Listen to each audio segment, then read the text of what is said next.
Hello students, welcome to my channel Curiosity Education. आज हम लोग जो टॉपिक डिस्कस करने जा रहे हैं वो है डाइलेक्ट्रिक। ओके, देखिए सबसे पहले तो आप ये समझिए कि कोई भी जो एटम होता है वो इलेक्ट्रिकली न्यूट्रल होता है। ठीक है, अगर कोई एटम इलेक्ट्रिकली न्यूट्रल है तो फिर हम आप उसको दो कैटेगरी में डिवाइड कर सकते हैं, या तो वो कंडक्टर होगा या वो इंसुलेटर होगा। बेसिक डिफरेंस क्या होता है कंडक्टर और इंसुलेटर में आपको पता है बहुत अच्छे से, क्या कि जो कंडक्टर्स होते हैं वो इलेक्ट्रिक करंट को अपने अंदर से पास करते हैं, वेयर जो इंसुलेटर्स होते हैं वो इलेक्ट्रिक करंट को अपने अंदर से पास नहीं होने देते हैं। लेकिन वो एग्जैक्टली कर क्या रहे हैं, कैसे कंडक्टर से इलेक्ट्रिक करंट को अपने अंदर से पास होने दे रहा है और कैसे इंसुलेटर्स पास नहीं होने देता? बिकॉज जो कंडक्टर्स हैं उनके पास फ्री इलेक्ट्रॉन्स होते हैं, है ना। बिकॉज आपको मालूम है करंट क्या होता है, rate of flow of charge. जब तक फ्री इलेक्ट्रॉन्स नहीं होंगे तब तक कोई जो करंट है वो फ्लो नहीं कर सकता है, अगर चार्ज इधर से उधर ट्रेवल नहीं करता है तो। इंसुलेटर्स के साथ में क्या दिक्कत होती है कि इलेक्ट्रॉन्स तो इनके पास भी होते हैं पर वो बाउंडेड होते हैं, जो एटम्स हैं उनके साथ में बाउंडेड होते हैं, मतलब फ्री नहीं होते हैं। तो इसके कारण क्या होता है कि जो चार्ज है वो ट्रेवल नहीं कर पाता है, इसीलिए हम इनको इंसुलेटर्स कहते हैं। ओके, नाउ अब अगर इंसुलेटर में ही हम थोड़ा सा और डिस्कशन करेंगे। सपोज करिए कि इंसुलेटर को आपने किसी एक्सटर्नल इलेक्ट्रिक फील्ड में रखा, उसके कारण क्या हुआ, उस एक्सटर्नल इलेक्ट्रिक फील्ड के कारण जो उसके इलेक्ट्रॉन्स हैं उनके ऊपर फोर्स लगेगा। ओके, उनके ऊपर जब वो फोर्स लगेगा तो वो उसको एक पर्टिकुलर फैशन में अरेंज करने की कोशिश करेंगे, है ना। वो इलेक्ट्रिक फील्ड जो है वो उन एटम्स को और उन इलेक्ट्रॉन्स को एक पर्टिकुलर फैशन में अरेंज करेंगे सो दैट उनके अंदर एक छोटा सा इलेक्ट्रिक फील्ड डेवलप हो सके या इंड्यूस हो सके। ओके, तो डाइलेक्ट्रिक एक्चुअली वही चीज है। डाइलेक्ट्रिक आप बोल सकते हैं बेसिकली कि ऐसे इंसुलेटर्स जो जब हम किसी इलेक्ट्रिक फील्ड में रखते हैं, एक्सटर्नल इलेक्ट्रिक फील्ड में, तो वो अपने एटम्स को एक पर्टिकुलर फैशन में अरेंज करते हैं जिससे उनके अंदर भी एक इलेक्ट्रिक फील्ड इंड्यूस होता है। ओके, डाइलेक्ट्रिक की प्रॉपर्टीज आप समझ लीजिए। सबसे पहले सबसे इंपॉर्टेंट चीज ये है कि डाइलेक्ट्रिक में चार्ज इधर से उधर ट्रेवल नहीं होता है। ओके, अगर कहीं पर डाइलेक्ट्रिक है या फिर आप बोल दीजिए कि ऐसा इंसुलेटर है जो डाइलेक्ट्रिक की तरह वर्क कर रहा है, तो डाइलेक्ट्रिक में चार्ज कभी भी इधर से उधर ट्रेवल नहीं हो सकता, पर एक चार्ज दूसरे चार्ज पर अपना इफेक्ट नोटिस करवा सकता है या फोर्स लगा सकता है। ठीक है ना, मतलब वो इलेक्ट्रिक फील्ड को अपने अंदर से पास होने देता है पर किसी चार्ज को अपने अंदर से पास नहीं होने देता है। ठीक है ना, तो अगर हम एसेंशियली समझें कि डाइलेक्ट्रिक और जो कंडक्टर है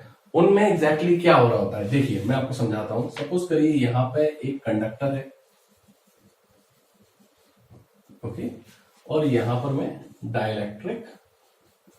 डाइलेक्ट्रिक वर्ड से आप कंफ्यूज मत होइए, ये बेसिकली इंसुलेटर ही होता है।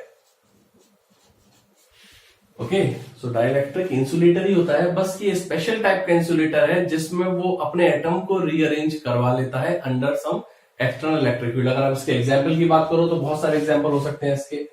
ग्लास हो सकता है, क्योंकि इन जनरल जो आप जानते हैं ग्लास हुआ, वुड हुआ, एयर हुआ, रबर हुआ, आप जानते हैं कि ये अंडर नॉर्मल कंडीशन इंसुलेटर्स होते हैं। ठीक है ना, तो इनको हम डाइलेक्ट्रिक की श्रेणी में रख सकते हैं, इनको कैटेगराइज कर सकते हैं।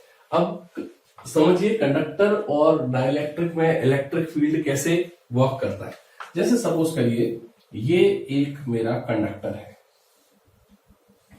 ओके, और ये किसी एक्सटर्नल इलेक्ट्रिक फील्ड में रखा हुआ है। मैं ई मान लेता हूं कि ये किसी एक्सटर्नल इलेक्ट्रिक फील्ड में रखा हुआ है, यहां पे भी ई एक्स ले लेते हैं एक्सटर्नल के लिए। ओके, तो इसमें क्या होगा, ये जो कंडक्टर है इसके पास में आपको पता है कि कंडक्टर के पास फ्री इलेक्ट्रॉन्स होते हैं, फ्री इलेक्ट्रॉन्स होंगे, और आपको यह भी पता है कि जो इलेक्ट्रिक फील्ड है वो पॉजिटिव चार्ज को अपने से दूर भगाता है और नेगेटिव चार्ज को अपने पास बुलाता है। ठीक है ना, आपको मालूम है ना इलेक्ट्रिक फील्ड कैसे चलता है, पॉजिटिव से निकलता है नेगेटिव की तरफ। ठीक है ना, तो अगर इलेक्ट्रिक फील्ड में पॉजिटिव चार्ज रख दिया जाए तो ये इसकी तरफ इस तरफ फोर्स लगाएगा, मतलब ये इसको दूर भगाएगा, और अगर किसी इलेक्ट्रिक फील्ड में नेगेटिव चार्ज रखा जाए, इलेक्ट्रिक फील्ड इधर है तो इसमें जो फोर्स लगता है वो इस तरफ लगता है। तो वी कैन कंक्लूड दैट जो इलेक्ट्रिक फील्ड होता है वो पॉजिटिव चार्ज को इलेक्ट्रिक फील्ड के डायरेक्शन में ही पुश करता है और नेगेटिव चार्ज को उसके अपोजिट पुश करता है। तो इस कंडक्टर के अंदर फ्री इलेक्ट्रॉन्स हैं, ठीक है, सही बात है। अब ये इलेक्ट्रिक फील्ड इधर है, तो इसके कारण क्या होगा, इस जो कंडक्टर के इलेक्ट्रॉन्स हैं और प्रोटॉन्स हैं, जो पॉजिटिव चार्ज है, वो अपने आप को रीअरेंज करेंगे। कैसे करेंगे कि पॉजिटिव चार्ज तो इलेक्ट्रिक फील्ड से दूर जाएगा, मतलब यहां पर आ जाएगा, ओके, और नेगेटिव चार्ज आपका यहां पर आ जाएगा, ओके। अभी इस कॉन्सेप्ट से जो इलेक्ट्रिक फील्ड है वो यहां पे जो पॉजिटिव चार्ज है उसको दूर भगाएगा, जितना दूर ले जा सकता है। इसके आगे इसकी बाउंड्री खत्म हो गई, तो ये पूरा चार्ज यहाँ पर एक्यूमुलेट हो जाएगा पॉजिटिव, और यहाँ पर नेगेटिव चार्ज हो जाएगा। अब मैंने आपको बताया कि इलेक्ट्रिक फील्ड जो है वो पॉजिटिव से नेगेटिव होता है। तो देखिए, एक तो ये एक्सटर्नल इलेक्ट्रिक फील्ड है, ठीक है। अब इसमें क्या हुआ कि ये पॉजिटिव जब सारे यहाँ पर एक्यूमुलेट हो गए और यहाँ पर नेगेटिव एक्यूमुलेट हो गए, तो इसके अंदर एक इधर भी इलेक्ट्रिक फील्ड बनेगा, जिसको हम ई इंड्यूस्ड कहेंगे। इंड्यूस क्यों है? क्योंकि इस इलेक्ट्रिक फील्ड ने इन चार्जेस को अलग अलग कर दिया। अदरवाइज ये लोग पहले क्या थे, पॉजिटिव नेगेटिव के पेयर में थे और इलेक्ट्रिकली न्यूट्रल थे। तो इसके कारण क्या हुआ कि ये जो एक्सटर्नल इलेक्ट्रिक फील्ड है और ये इंड्यूस्ड एक आपको अपोजिट डायरेक्शन में मिल रहा है, ठीक है। तो ये इंड्यूस्ड जो इलेक्ट्रिक फील्ड है ये तब तक होगा जब तक ये इसके बराबर नहीं हो जाता, क्योंकि कंडक्टर के पास बहुत सारे फ्री चार्जेस होते हैं। तो ये अपने आप को इतने चार्जेस दे देगा कि ये इस एक्सटर्नल इलेक्ट्रिक फील्ड के बराबर इसको कर दे। तो जो नेट इलेक्ट्रिक फील्ड होगा इनसाइड, नेट इलेक्ट्रिक फील्ड जिसको हम ई से लिख देते हैं, वो होगा E x minus E induced, external electric field minus induced electric field. और कंडक्टर के केस में ये दोनों बराबर होते हैं, तो आपका जो आंसर आएगा वो 0 आएगा। और हम जानते भी हैं कि इलेक्ट्रिक फील्ड इनसाइड कंडक्टर क्या होता है, 0 होता है, ठीक है ना। तो वो इस कॉन्सेप्ट से आता है एक्चुअली कि उसके अंदर जो इंड्यूस्ड जो इलेक्ट्रिक फील्ड है वो एक्सटर्नल इलेक्ट्रिक फील्ड के इक्वल हो जाता है। इसके कारण जो इनसाइड इलेक्ट्रिक फील्ड है वो 0 आता है। अब आते हैं अपन डाइलेक्ट्रिक के पास। ये तो मैंने आपको समझाया कि कंडक्टर में एग्जैक्टली इलेक्ट्रिक फील्ड क्या अपने चेंजेस लाता है और डाइलेक्ट्रिक में क्या आएंगे वो देखते हैं। सपोज करिए डाइलेक्ट्रिक है,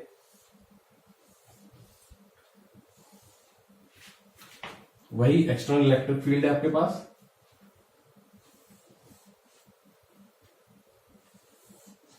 okay, this is external electric field.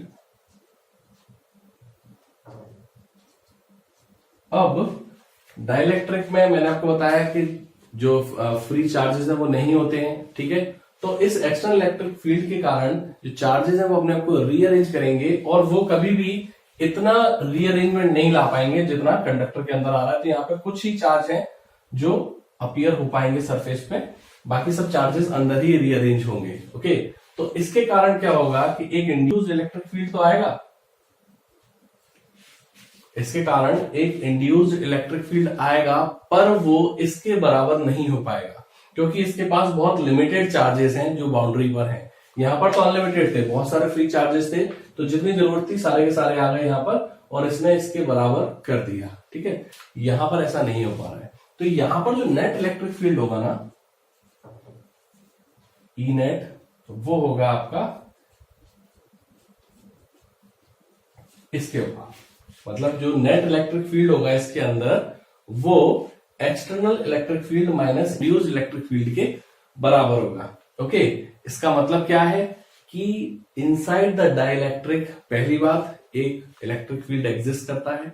दूसरी बात, जो इलेक्ट्रिक फील्ड होगा वो एक्चुअल इलेक्ट्रिक फील्ड से कम होगा। क्यों कम होगा? आपको दिख रहा है यहाँ पर माइनस हो रहा है कुछ पार्ट इसका, ठीक है ना। यहाँ पर तो 0 ही होगा, कंडक्टर के अंदर तो कोई इलेक्ट्रिक फील्ड होता ही नहीं है, पर यहाँ पर जो इलेक्ट्रिक फील्ड है वो 0 नहीं होगा, कुछ उसकी वैल्यू होगी पर वो एक्चुअल वैल्यू से कम होगी।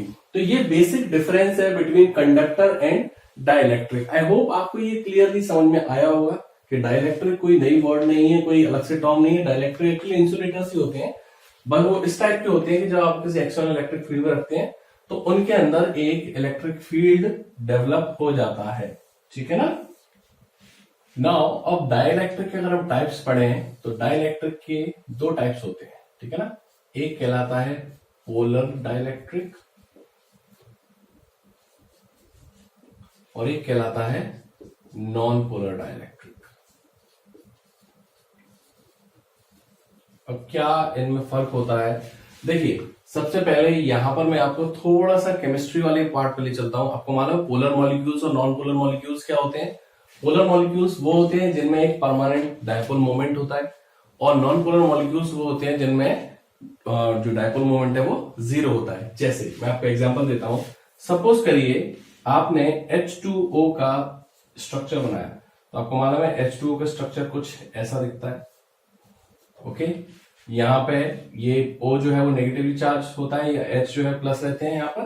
तो इनमें क्या होता है कि एक जो नेट डायपोल मोमेंट है, अगर आप देखें यहाँ पर कि इस वाले पार्ट पे देखें तो डायपोल मोमेंट इस तरफ आएगा, नेगेटिव से पॉजिटिव की तरफ होता है डायपोल मोमेंट, इसमें इधर आएगा। तो इन दोनों वेक्टर्स का अगर हम रिजल्टेंट निकालें तो वो ये आएगा।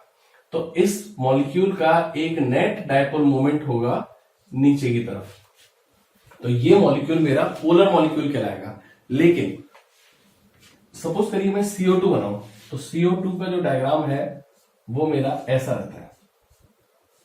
ओके, तो यहां पर एक डायपोल मोमेंट इस तरफ होगा, उतना ही डायपोल मोमेंट इस तरफ होगा, और दोनों कैंसिल्ड आउट हो जाएंगे। ओके, जब दोनों कैंसिल्ड आउट हो जाएंगे तो मैं ये बोल सकता हूं कि ये जो मॉलिक्यूल है मेरा ये नॉन पोलर मॉलिक्यूल है, मतलब इसके अंदर dipole moment, effective dipole moment या नेट डायपोल मोमेंट 0 है।